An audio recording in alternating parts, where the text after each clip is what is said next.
Are there any states that, Erin, that you think of the 11 that are not in play? We saw polls that show, for example, ties in Colorado and Nevada and Iowa. But then there were also people talk about him, maybe Obama playing in Pennsylvania. That's not on the list because Romney might not be. Do you all see the map shrinking beyond that 11?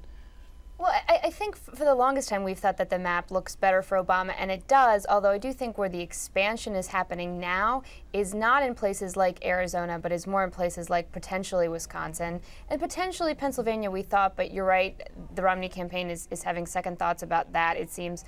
One interesting thing is Colorado, and the Romney campaign is certainly planning to play in Colorado, but the Republican National Committee and others are not just so sure about Colorado, and they see that trending blue.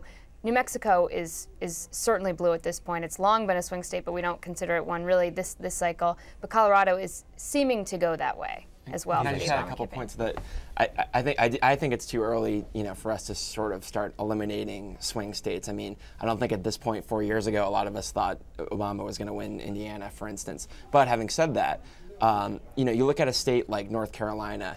Which, everything has been going wrong for Democrats there, and there was some talk for a while about speculation of them pulling their convention from Charlotte.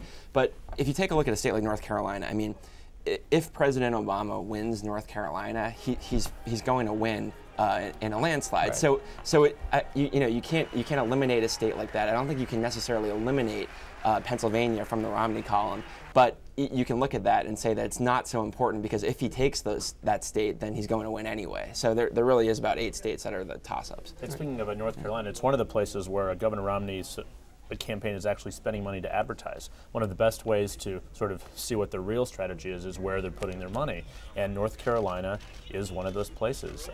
It could be a couple reasons. One, they're trying to sort of squeeze President Obama's support out and move on to other places, or it could be that it is a real potential swing state. We're not quite sure yet, but they're spending money there. If they keep spending money there as the summer goes along, I think that will confirm the fact that North Carolina might be more competitive than we think. It's a little bit more close. Well, can I add one thing to that too? The top 5 markets for ad spending came out this week, and right now there are 2 cities in North Carolina, 2 cities in Virginia, and 1 in Ohio, which tells you that yes, right now we have to watch Virginia and North Carolina most closely.